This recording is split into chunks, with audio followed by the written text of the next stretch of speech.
Okay, so now that we've got this working in creative mode, I don't know why it wasn't working on our server, but here's what happens. So I've got my catapult with the dynamite, my redstone circuitry to light it, and we've got our sand. We can do gravel, sand, or dynamite. Any of those three will work, but I chose to do sand. And this is my switch. We'll be able to watch the countdown. And you'll notice to us it looks like the sand disappeared and it appears over there. I'm going to relaunch some more so we can actually watch where the sand is actually going and what's happening with it. Woo! Or not. And that's what happens when you don't turn your buttons off. So, luckily, the water, for some reason, is important to the game structure. It makes it so the dynamite can only exert its force, not its destructive power. So we've got our new stuff, and instead of watching the countdown, we're going to watch it down over here. And we can see the sand fire. And the interesting thing is sometimes you'll get shorter, sometimes you'll get longer, but this is our general area, plus or minus 3 or 4 blocks. It seems like the force from the dynamite is randomized a little bit. That's what this wool marker is my average. Okay, I figured out halfway that distance is here. Each set, I go from wool to sand to wool to sand. They're markers of 5 so that we can calculate the height that we actually get to. Because of this, we can see if we fire one more time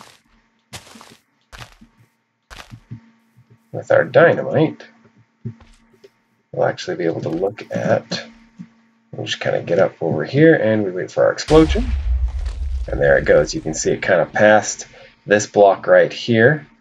Lets me know just how tall it is, and by plugging that into our fun equation that I showed you guys last week, we can actually calculate the gravitational force on this sand.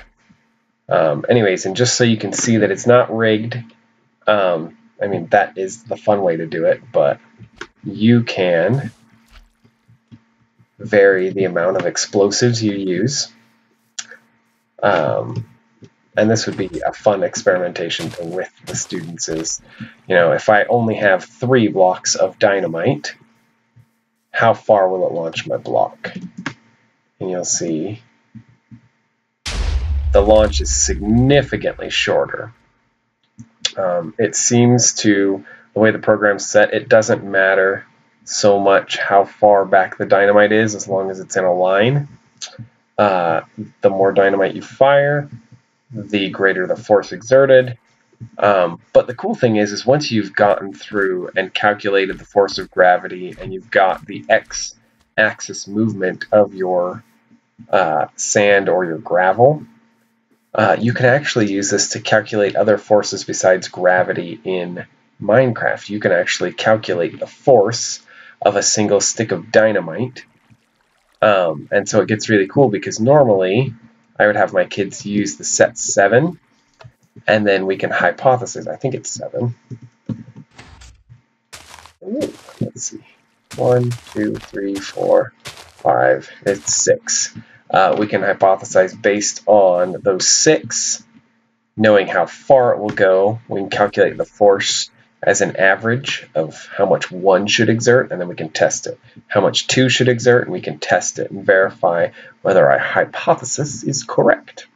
Anyways, it's just kind of a fun expansion thing. I probably wouldn't mess too much, or extension. I wouldn't mess too much with changing the amounts of dynamite unless I did have students who were ahead of the game, understood the concepts, and they were ready to go deeper. But yeah. And one more time, just because it's fun to make things blow up. 1, 2, 3, 4. It takes about 4 seconds to get there. Anyways, after you calculate it, Notch seems to have gotten it to about, it's not quite 9.8 meters a second squared like Earth.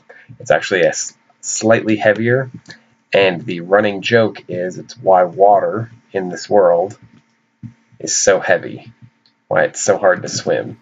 It's because gravity is so much more. Anyways, so that's our fun setup for catapults in Minecraft. Hope you enjoyed it.